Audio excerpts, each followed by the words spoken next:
Three. Welcome everyone to today's CSIA Wednesday webinar series. My name is Colin Hammond and I will be your host today. From its start, CSIA was built on the principle of collaboration and with the goal to advance the industry of control system integration. In times of crisis, our members have turned to the CSIA community as a trusted source for advice and inspiration. In line with this, we have begun this Wednesday webinar series. Our goal is to help our community manage, survive, and hopefully thrive from the current crisis. We plan to cover a wide range of topics on coping and leveraging the current situation and have SIs, vendor partners, and special guests present. For those of you who are unfamiliar with CSIA, we are a global nonprofit professional association with over 500 member companies in 40 countries. Our mission is to advance the practice of control system integration to benefit our members and their clients. Our vision is to ensure that manufacturing and process industries everywhere have access to low risk, safe, and successful application of automation technology. CSIA membership offers members access to resources needed to attain and exceed business goals. To highlight just a few of our many member benefits, the CSIA Best Practices Manual guides control system integration companies in the setup and running of a solid company. CSIA's business insurance program offers members an excellent insurance program for business owners, subcontractors, and more. The program includes members from all over the world enjoying the peace of mind that comes with CSIA insurance. Clients in all industries are now seeking integrators with the CSIA certification alongside ISO. They recognize CSIA's certified integrators' commitment to industry standards and business acumen. As a result, being certified can shorten the sales cycle. CSIA Industrial Automation Exchange is the premier automation guide featuring system integrators and suppliers who provide industrial, manufacturing, and process automation solutions. For integrators and suppliers, it's a place to market their expertise. Clients will find white papers, case studies, capabilities, and contact information and engage in conversation directly with CSIA members. And for more information about CSIA, please visit our website or contact us at info@staff.controlsys.org or 847-686-2245. And at this time, I would like to introduce our presenter, Tom Norbit. Tom Norbit is an innovative and highly accomplished IT manager equipped with 18 plus years of combined business and technology experience that includes spearheading the implementation of new strategies for the design, deployment, maintenance, and troubleshooting of large-scale network and multi-vendor systems. Tom's current role in Trelleborg has him dealing with IoT and production system topics from a corporate IT infrastructure perspective. These new and exciting areas have generated a lot of buzz within his company, and Tom is glad to be a part of the solutions that are being developed. In his free time, Tom likes to spend time with his family and cook. He can also be found fiddling with the odd IoT gadget, trying to get it back online. And with that, I would like to pass it over to Tom. Welcome, Tom. Thank you, Colin. Thank you very much to CSIA for having me on today. I appreciate being able to share a little bit of our message and our story about where my company is and what's going on here. So, Colin, I think we need to swap the screens here. Do I need to share my screen again? Yes. So if you go ahead and share, it will take mine right off. All right. Got it. Perfect.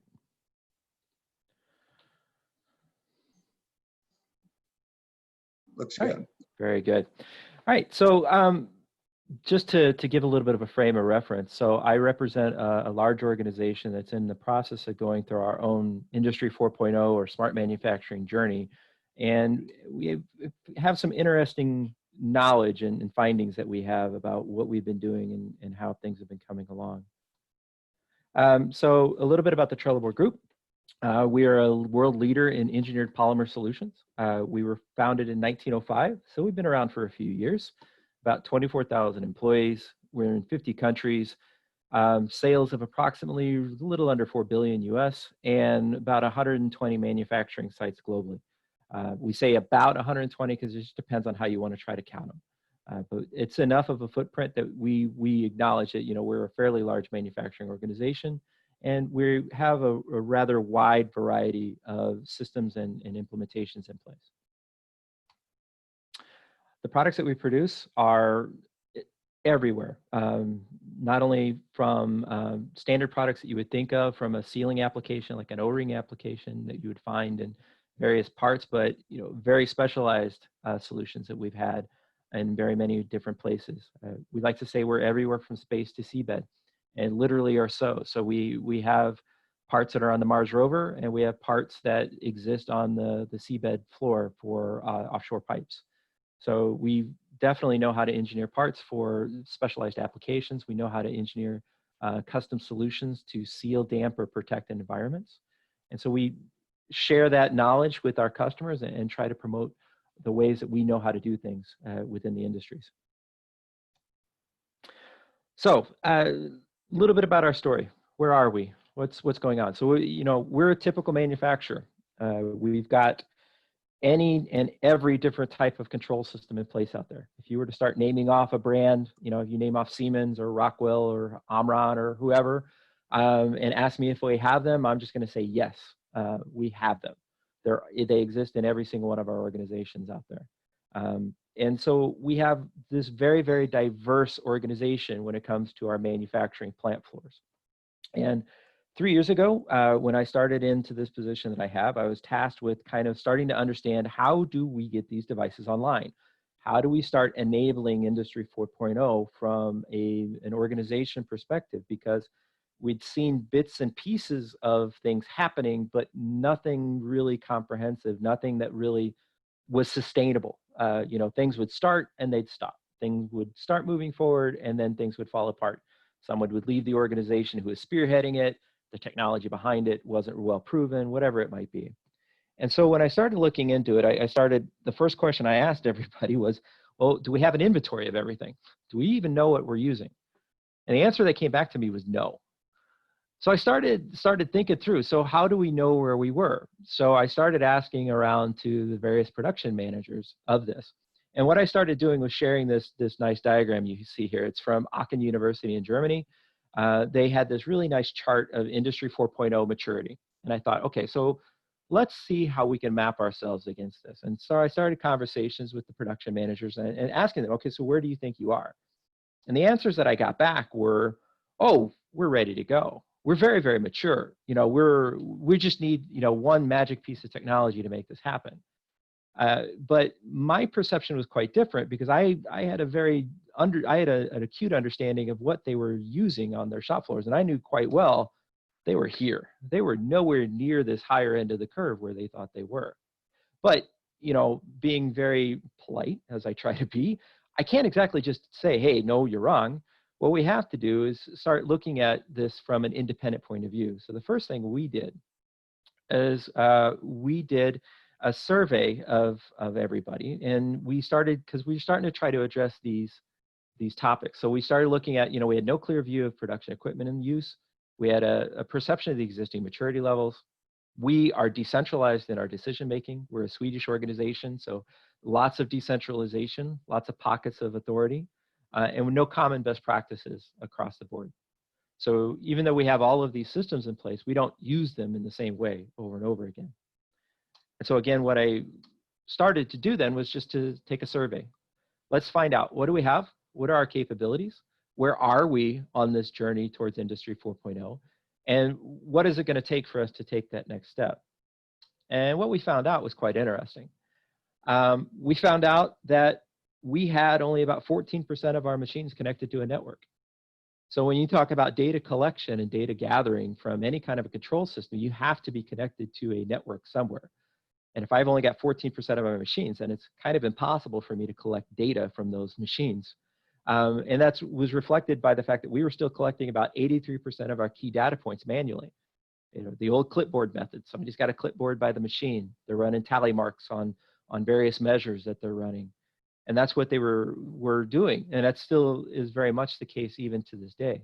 However, what was very interesting, and the two of the data points that jumped out at us, was 57% of the sites indicated that they had MES-ready machines, which to us indicated that, okay, even though 14% of our machines are connected, we've got 57% of our machines that are ready to go. That's a huge opportunity for us to take advantage of if we can figure out how to do it in the correct way. And then lastly, the thing that kind of came concrete and jumped out at us is that we had 61% of our sites have fewer than 100 employees. When you have a manufacturing site that has fewer than 100 employees, they tend to have a mentality more of a small business, and they're a kind of a siloed organization rather than thinking of themselves as a larger corporate organization.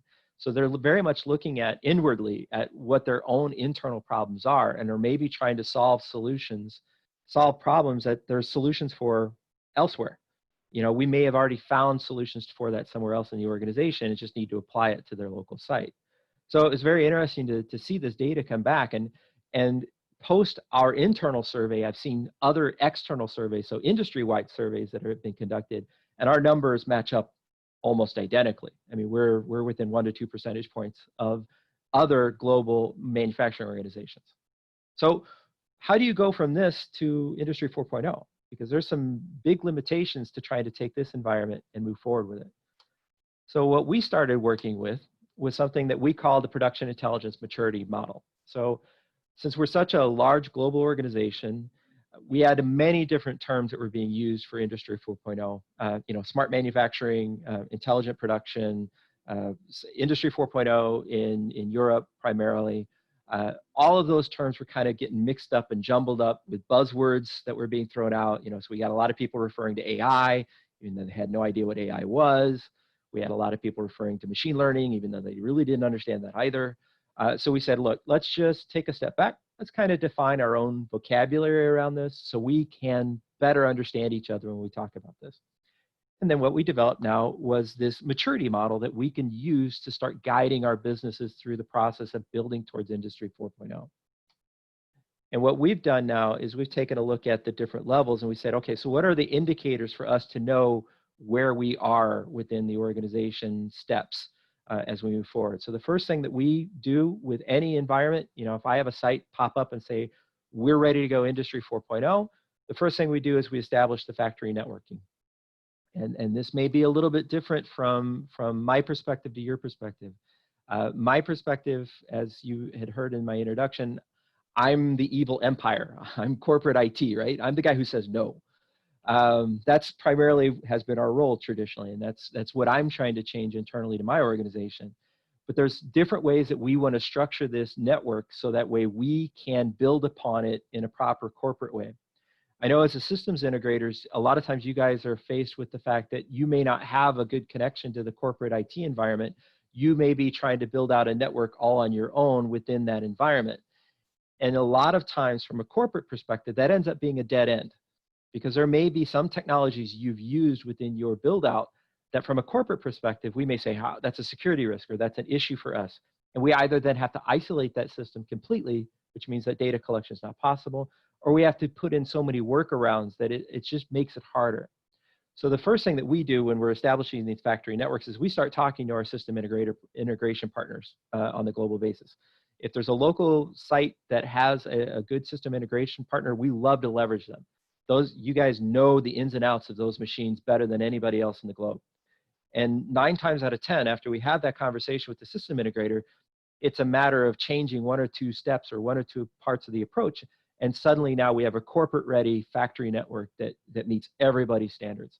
And it's just a matter of making sure that communication is happening. So when we establish the factory network, then we get our machines online, we start connecting them, and then we start moving towards our computer-integrated manufacturing. So start standardizing our approach to making sure that we're sending down the right job files over and over from the DNCs. We're connecting our CNC machines to a DNC. We're providing recipe management within a central system and not just on the PLCs at the local machine. You know, kind of taking a standardized approach to how we produce the information necessary for machine manufacturing. And that's what we see in our first step. You know, just kind of that initial jump into getting things online and getting them working. The next step that we start seeing right away is that once we get things online, we want to start seeing what's going on. And that runs into visibility. And we're starting to see now then that we've got acquisition of data to an integrated platform. And I put MES in there just as a benchmark, but we see a lot of different varieties to this. We don't see one single MES system being any one solution for anybody. There's lots of pieces and parts of an MES that we'll pull together based off of what the user profile is for the problem that we're having. But what we end up doing 9 times out of 10, again, is we just refer to it as MES, even though it's not a full MES stack. We also then start seeing vertical integration of our systems and platforms. So not only are we trying to control things through computer integration through our manufacturing process, make sure that we're not just isolating data about the manufacturing process within the machine itself, but then also integrating it into other systems. Now then we take those systems and integrate them together. So we're talking about the pieces of our MES are now talking to our warehouse management system and are also then talking to our ERP system, are also talking to any production planning system, and making sure that those pieces are doing so seamlessly. You know, that's the big push that we have with this as well, is that we do not want to see pieces of the puzzle unconnected. You know, it does no good to have these different systems in place and not have them talking, because there's still a lot of manual effort to export data from one system, import it into another system, change it in some format way, put it into something else, run it through somebody's Excel spreadsheet, whatever it might be. You know, there's a lot of very inefficient ways to make this happen. We're trying to make this as efficient as possible for the business. And again, we're trying to work with whatever it is that the business is telling us that they need, rather than trying to just find a solution that fits everybody, because our production processes are varied quite a bit across our business units. So we have to be very careful about how we proceed with that, because we want to make sure that our solutions fit their needs.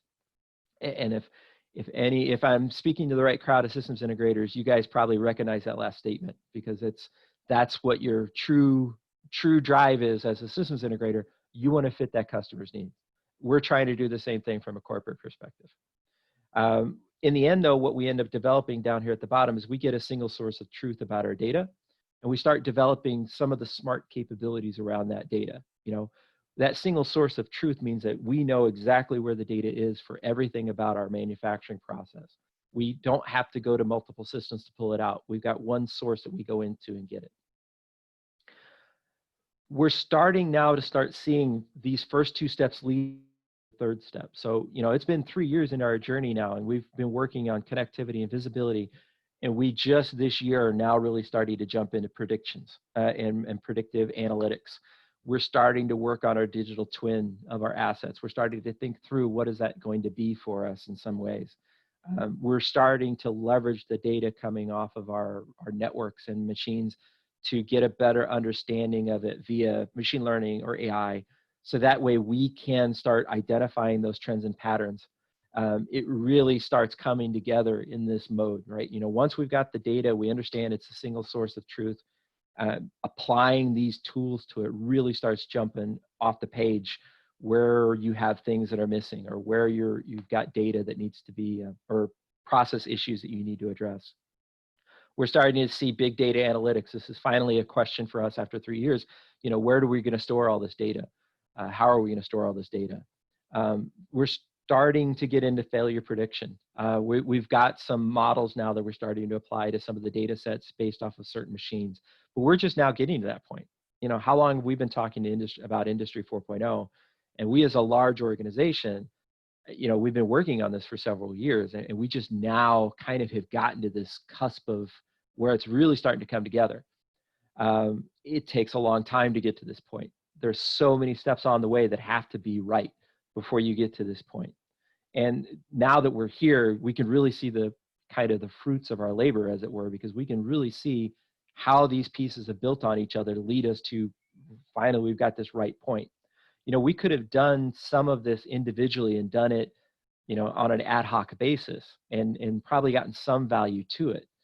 But the true value of what we've gotten so far is that now that we've kind of have this overall view, this really comprehensive view, there's so many more things that we can do with it. And that's what really leads us into the adaptive function. We start seeing that, you know, we're going to start being able to do some predictive analytics. We're going to start being able to see when process goes out of alignment. We're going to start being able to do control process changes on the fly. we can see where the data is going to lead us in the future. We're going to be able to kind of allow the assets to self-adapt within certain parameter sets, being able to, programmatically adjust the controllers via an AI engine, being able to tell the controller, okay, wait a minute, this parameter has spiked over here, but this one has dropped over here. You need to change this third parameter, bring everything back in alignment. All of that is currently being done by a machine operator, right? But in our environment specifically, we could potentially have a machine operator running 5 or 6 different machines. And if we have a machine that has a few problems that he's working on and another machine goes out of alignment, then we start having scrap. We start having costs. Things start happening on the production floor that reset what's going on. And those are the things that we see that we can start trying to avoid if we can allow some sort of self-adaptation of the machines within certain parameter sets. The AI cognitive advisor, we see that this as being a tool for our machine operators to be able to have kind of like a tablet approach to being able to see what's going on the machines that they're running. And whether they're making the adjustments or the machines themselves are making the adjustments, the knowledge is all flowing through the same AI engine behind the scenes and being able to help us predict what's going on. Lastly, we see intelligence as kind of being this overall kind of the high point of where we see Industry 4.0 going. I know if you talk about this in Asia, they want to see the lights out factory, nobody on the floor. That's a big thing for them for some reason. We don't see that. We never see that there's going to be a point in time when there's not somebody on the shop floor working on this. What we are seeing is that as we're running through these steps, we're actually freeing up labor to do other things that they're really capable of doing that have been overlooked or neglected or we've never addressed before because we've always been dealing with the nitty-gritty of machine adjustments. It's really interesting to free up a machine operator's time and then have them help you sort through how can we make a process change on this, because they have so much insight into what's going on and why it's happening that they become a much more valuable resource for you when they've got their time to be able to spend with you to change maybe the process flow and maybe be able to kind of boost things a little further. So that's where we are with our overall setup, how we're moving forward with production intelligence. From an internal perspective, we're sharing all this information on our internal website. We've got an intranet we use. We have our home page. We've got a nice collection community that we're working with there. We provide an MES selection guidebook to our business units to kind of help them go through the qualifications of what are they looking for in a systems integrator? What are they looking for in an MES solution? Why do they need it? What are the pieces of the puzzle that they need to find? And then we're sharing out production intelligence case studies. Where have we had success? Where have they gone through some of the steps of the production intelligence journey? And what are the successes they've seen so far on that? To kind of really encourage people and understand that, this is, it's not a tomorrow solution. There's a lot of homework that needs to be done. There's a lot of steps on the journey that we need to take, but there is value to doing this, and there's value to doing it in an organized way. Just a few examples. People always ask, so what does a PI project, a production intelligence project, look like for us? And it could be any number of things. It could be us working on a full stack MES solution. It could be us developing a tablet-based operator display. So being able to, again, kind of the precursor to the cognitive advisor, have just at least being able to display machine data on a tablet so they can see what's going on in a machine. Cloud-based machine operations displays, kind of expanding our capabilities into the cloud. OEE centralization, OEE is probably our biggest topic that we're chasing right now within the organization because it gives us that visibility we need. We don't have a comprehensive OEE solution globally. We've developed one recently now that we're deploying, and being able to take people along those first 2 steps of the journey from connected to visible via OEE is a huge incentive for the business units to work along with us to get them set up correctly to get to the OEE solution they so desire. And then lastly, production network improvements. Even if a site is not necessarily going active with any type of project, we're still trying to build in the infrastructure. And that's part of what my team does. We're the plumbers of the organization, for lack of a better way of saying it. We're the guys that come in and make sure the network cabling is okay. We make sure the switching is up to speed. We make sure that everything's up to a corporate standard. None of it is glamorous. It all costs money, and it's nothing anybody appreciates. But I always like to say, it's like the plumbing in your wall. If you go to flush your toilet and it's not working, you really appreciate a good plumber at that point. That's kind of what we apply as well. So here are some of the benefits that we've realized from running on production intelligence and moving on this journey with everybody. And it's been really interesting to get the feedback from the businesses on this. I mean, we've seen yield improvements happening already. We've been able to get more out of our machines, more out of our production process flows without very much of a jump in capabilities, right? So we've not moved very far on the journey. I mean, we're not even into the predictive analytics yet. We're just improving what's possible, which is getting things online and getting visible. And we're already seeing benefits like this, yield improvements. We have a deeper understanding of influencing factors. We know so many more things about our production process now just by looking at how the machines are acting. Higher operator involvement. Operators have been key to this journey for us and getting them engaged on this. Energy savings, being able to see where we are using power, when machines are down. If a machine is down, why can't we shut it off or at least power it down to a point where it's not drawing energy? That's been huge. As a European-based company, it's much bigger topic for us for energy savings than here in the States sometimes. But even in the States, this is a big deal for us to be able to power down equipment and turn it back up without much loss of downtime, or powering the equipment on at the right times is a really big deal for us because it gives us a very demonstrable savings right away. I mean, that's a bottom line. You just take that cost out of the equation and you're much more cost efficient at that point. Goes without saying, but OEE improvements are huge. We've been able to see jumps in our OEE as soon as we get visibility in it. We had some business units that again, they were the ones that thought they were very high up on the maturity scale. And as soon as we started showing them the data about what their true OEE was, it was a huge eye opener for them, because their OEE in their minds is they were near world class. They're up running 75 to 80% OEE efficiency. And, we came back at, 55, 40% efficiency. So that's a huge gap.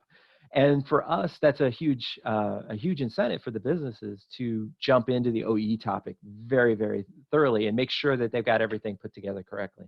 Because then now that's savings. That's instantly productivity boosts. That's instantly getting us some benefits right away to all the work that needs to be done. And lastly, the one, and this is just a wild card that happened for us at one of our locations, we actually are getting new business as a result of some of the things that we're doing. One of the things that we like to do, and you've probably seen it at a lot of different factories, is everybody likes to put up a big screen TV. Everybody likes to have a dashboard up there kind of showing what's going on their shop floor. It's fancy. It's a good marketing tool. And it is actually good for the local sites too, because people know what's going on. They can glance up the dashboard. Oh, we're running that job right now. Oh, we're doing this. It's really good. But we actually had one of our sites that I work with quite closely, mainly because it's only about 3 miles from my house. So they're my playground. But I've been working on some of these topics with them locally just to kind of get my own understanding of it. And we developed our own dashboarding tool and machine gathering data collection. And they were working on bidding on a contract. And the customer that they were working with was coming in to do an audit of the production processes and things to make sure that the site was up to their standards for production. And they walked in and saw the dashboard and were blown away. They absolutely loved it. They said, this is absolutely what we want to see from our vendors. This is exactly what we want to see from anybody coming in. We want to be able to understand that you have knowledge of how your production is running and that you can run it as efficiently as possible, because then that gives us our comfort level that you're on top of whatever it is that we need. And they ended up landing the contract, and the vendor or the customer actually said as one of the points of why they landed it, it was due to the fact that they had an online dashboarding function that they could understand their machine production. I mean, that's a huge feather in the cap of anybody to be able to land a contract like that. But to add our story on top of it, that we're, this was all because we're getting our machines online, that's a huge boost for the entire organization to be able to talk about. So really cool for us to be able to talk about that. Some of our lessons learned, and this is kind of important to take away, because when you go through all of this, you have your lessons learned, and there's been a lot of learning for us. And the first thing that we came to is this is a team effort for us internally. This is no one unit running on their own trying to do this. It takes the business to come together with operations and IT. You have to have those three together. If you don't, somebody's missing from the party, and later on they'll be upset that they weren't invited, and you'll have problems. It just works that way. And what we have found is that by running in collaborative mode between business and operations and IT, we've actually been able to run our projects faster because we're coordinated. We understand what each other needs. We're able to understand the pieces of the puzzle that are brought to the table by each part of the project team in order to move ourselves forward. And we're only getting better at it as we go. But that was one of the first things that jumped out to us, is that like in the first couple projects, you know, the magic happened when we had everybody together. And we're like, this is it. This is how we have to do this going forward. So that was kind of a big key for us. Failure is an option. You know, it's something that we try to communicate to all the business sites. Look, you know, if you're working on these topics and you're trying to move forward in a good way, be prepared to fail. You know, the first couple of times you try something and maybe it doesn't go quite the way we thought it would, but that's okay because there's learnings that we have along the way. So much of what we're doing is new.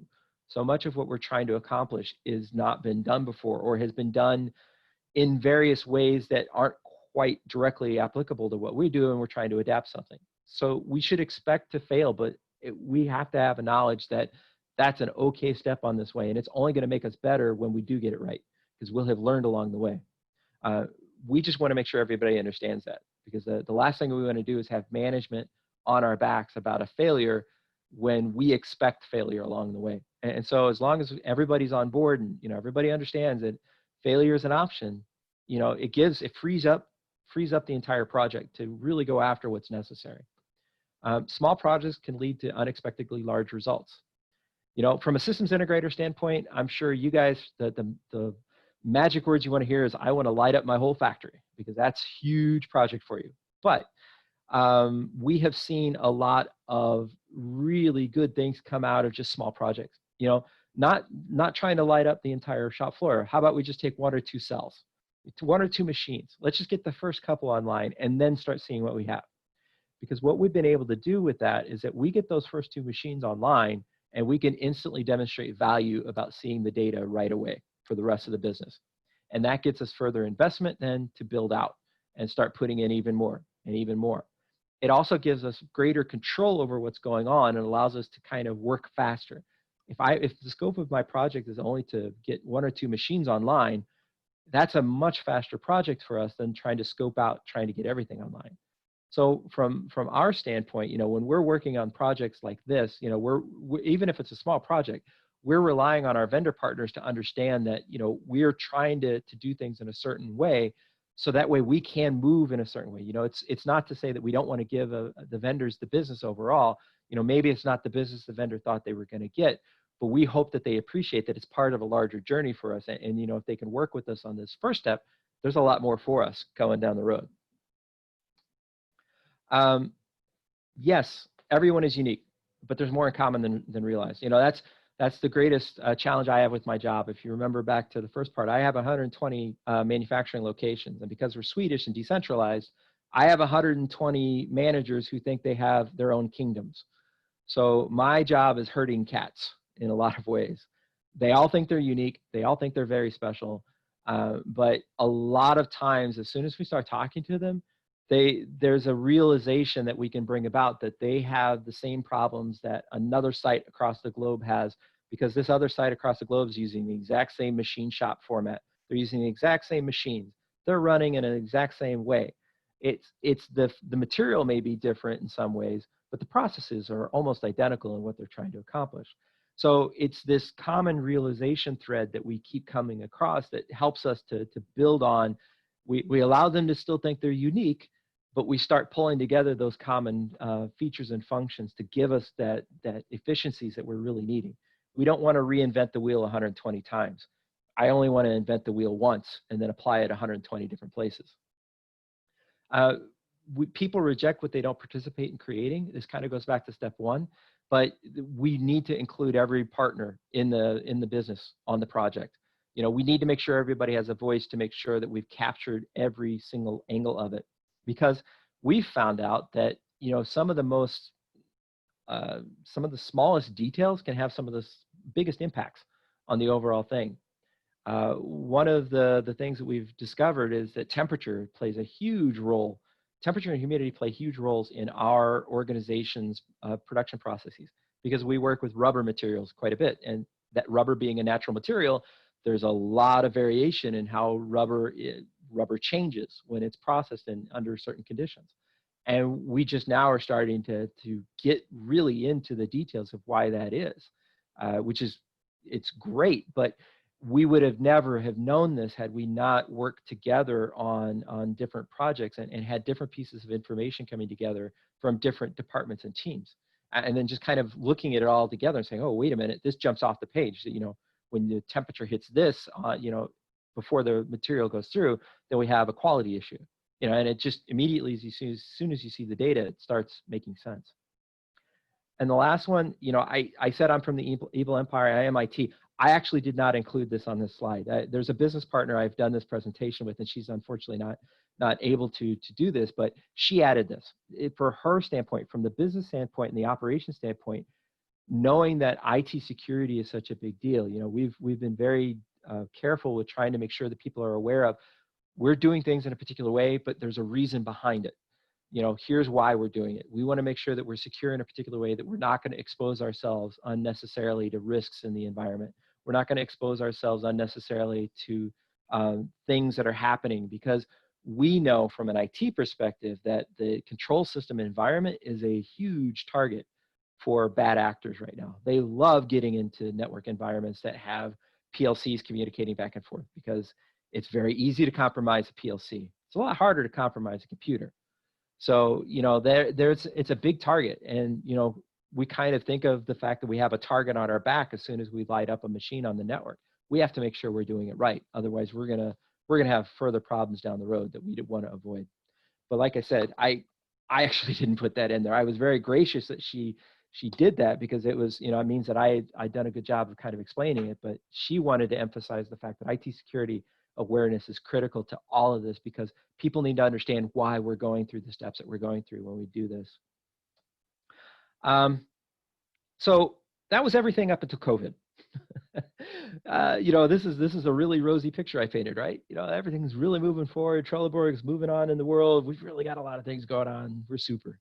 But COVID happened, right? That's the reality of the world we live in. Things started changing earlier this year, and, you know, who really has a prediction of when we're coming out of it? You know, it'll be in the future. We know we'll get back to normal at some point, but it's not happening like tomorrow. It's going to take us some time. But what's been interesting for us on this journey is that we saw some impact from COVID, but it's just kind of just changed a little bit of the approach that we're taking. It's not really changed the overall scope and objectives of moving along the production intelligence journey. And so what we've seen happening now is that maybe some of our larger initiatives have been broken down to smaller projects. So like I was saying earlier, you know, start with a small project and build on it. You know, maybe we're modularizing a larger initiative down to smaller projects that are much more bite-sized and affordable for us to take on in the current environment. Proven value projects are still getting approved by us. You know, we've seen production intelligence projects still get funded from a corporate standpoint, because we can show the value back to the business by implementing it. You know, there's cost savings that are on the table for us to be able to take advantage of. And when you're in the situation you're in with COVID, where you're trying to find every dollar on the table to make sure that you can keep moving forward, that speaks to a lot of people. So being able to have a track record of being able to prove that before we hit COVID is critical. If we hadn't had that before COVID, I don't think I'd be talking about the same story today. But that has been really critical for us to continue moving forward on certain projects.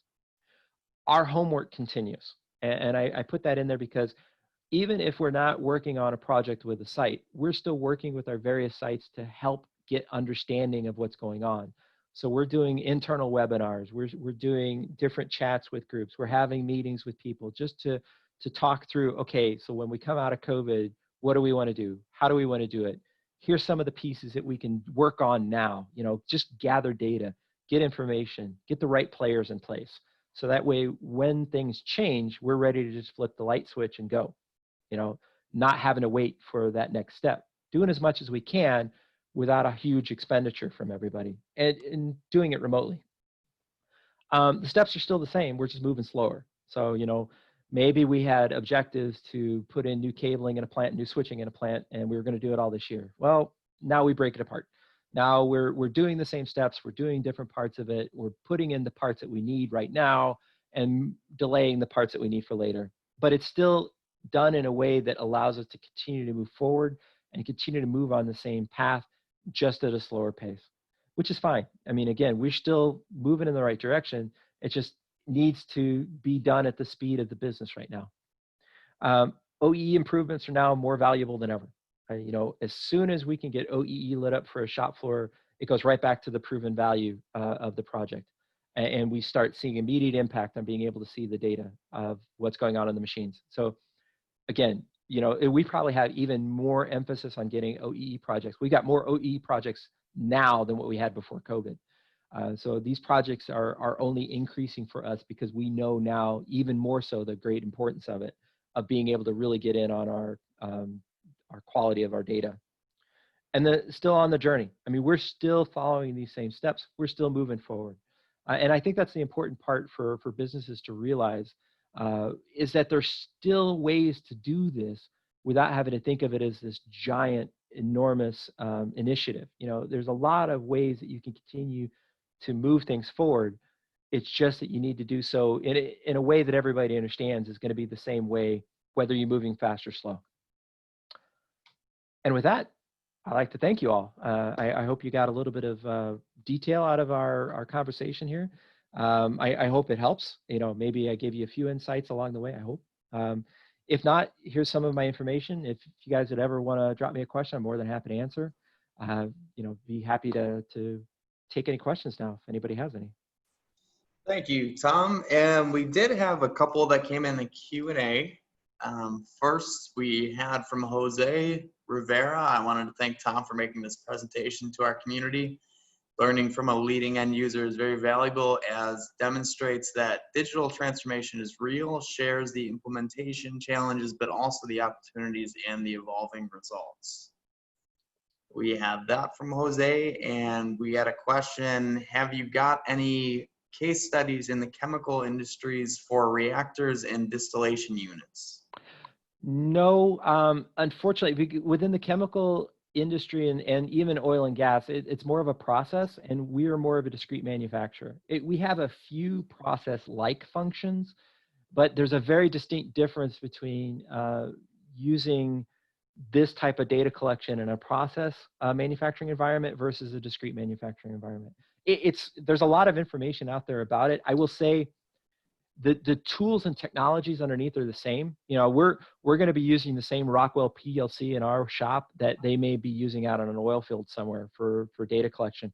It's just the variation in how we're using the data, what data we're collecting, what the data means, and how you go about gathering the data. Because a lot of times within a process control industry, there's a lot more challenges with the environment and getting the data out of where it's being collected. So different set of challenges, not one that I'm going to say that I've ever really worked on. I know some people, talk to some people who do. I know it's a different set of challenges, but I can tell you from a control system standpoint, there's a lot of similarities between the two in some ways. Thanks, Tom. So I think that is about it, unless we have any more that come in the next minute or two. Do you have any common questions you get asked, anything like that, Tom? Common questions that we get asked. Yeah, I mean, it's one of the big ones I get is, how much buy-in do you have from the business? And I will say we have a lot of buy-in right now. And it's because, again, it's the proven track record that kind of gets us that buy-in. If we're not able to prove what we're doing, the business is not going to be interested in talking to us. But the more that we've been able to demonstrate that we've got the right steps and the right approach, and we keep validating that over and over again by every project. Every time we do it, we're taking the same steps and we're getting really good results. So the business over like the last 8 months has really started to buy into the whole approach now. Now that we've really kind of got off the first few steps. But it took us a while to get there. And a lot of it had to do is that we had to find the right business partner that was just kind of willing to let us go and do this with them, and then finding the right business cases that kind of seemed to apply to a lot of different people. So it wasn't an easy start. You know, we had our idea around the production intelligence framework for a while. We put it out there. We were talking to people about it. But it really took being able to take a few projects and match them into the framework for everybody to kind of say, aha, now that makes sense. Now I know what they're talking about. And that's really kind of where things have triggered off from there. So it's being able to take our steps together and understand that we're all following the same steps along the journey. I will say, you know, since I'm talking to the systems integrators a little bit here, I will also offer this little tidbit. Most manufacturers that I'm aware of, and most manufacturers that I'm dealing with, specifically within our group, but then also outside of my company and others that I talk to, we are not a homogeneous lot. You know, when I talk about my manufacturing environment, and I kind of said it a little bit earlier, I've got everything on my shop floors. So if you're approaching me with a single solution from a single vendor, it doesn't have much value for me because it's only going to solve one small part of my problem. And I'm much more interested in a heterogeneous solution, a solution that I can take and apply to many different types of situations rather than just one particular type of situation. Because for me, that's much more valuable because then I can take that and really develop it into a tool that I can use over and over again. And again, like I said, I'm much more interested in inventing the wheel once and installing it 120 times than I am installing 120 wheels separately, you know, reinventing it every time I have to do it. So it's just as a knowledge point for you guys as systems integrators, there's a lot of value to be had in being able to play for more than one team, and being able to provide a much more universal approach to a solution set that you're offering, rather than just here's my package from this particular vendor and this is what we do. Thanks for that, Tom. And we have another question that came in. Thank you very much for the presentation. Are you using any mechanical testing machines, UTMs, fatigue testers in your factory? And if yes, are you considering making those connected to the MES or LIMS? Yes, actually we are, and both. At both MES and LIMS. So we do healthcare and medical manufacturing. So we actually, our MES is a LIMS system in that particular case. And that's exactly what we're looking at. How do we put our pull testers online? How do we get our different measurement systems online? So we have to do inline measurement as we're running production for that type of stuff. So all of that's on the table. It's part of another project that we're starting to work on. Based off of some of the work we have, but we're still just kind of gathering the details about it. We actually had a really interesting case with one of our testing units, though, that came out. And so we took it, you know, even though I tell you we're on a journey, we do take individual parts of that journey and just kind of run after a solution sometimes just to see what happens. Because it's for us, it's about learning. You know, we want to learn as much as we can. And we actually had we were able to take a machine in Malta, where we have a rather large manufacturing organization.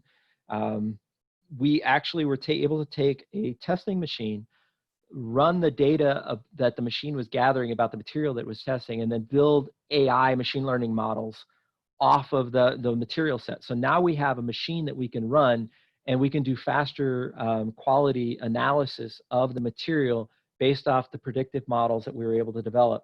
So we've now connected a machine into an external computer that is running these models and then gives the operator, the quality operator, the indicator of is it good or bad? Because production relies on that information getting back to them as quick as possible. You know, is the batch good? If the batch is good, then they can keep running production. You know, if the batch is bad, we got to stop right away. And for that particular site, you know, that was taking like maybe a day or two sometimes because the quality system was so slow in running the test. And we were able to cut the testing time down to just hours, which means that, you know, we're able to run production much more efficiently. So absolutely, connecting our quality and lab equipment is definitely on the board. We're not quite there yet because what we're trying to do first is just gather the shop floor data first, but it's that next step. right? Once you get the shop floor connected, the laboratory's next. We're coming for it. Good question. Thank you for that, Tom. That looks like that is what we have from the last presentation, or the last question. Thank you very much for the answer. Another thank you. I appreciated the view, including COVID-19. That looks like that is the end of our Q&A. Great. On behalf of CSIA, I would like to thank Tom for this informative discussion, and I'd also like to thank all those attending. We hope you found the webinar informational. We'd also like to remind you that a recording of this webinar will be available for viewing by the end of the week. Please visit the CSIA website to view this recording or a past webinar you may have missed. And also be sure to check the CSIA events calendar for future webinars. We have built that out to include all the webinars that we have upcoming until, I believe, December. So be sure to look there and register for any upcoming webinars that are important to you. And with that, that includes our program for today. Once again, thank you for joining us and have a good day, everybody. Thank you, Tom. Thank you, guys. Bye-bye.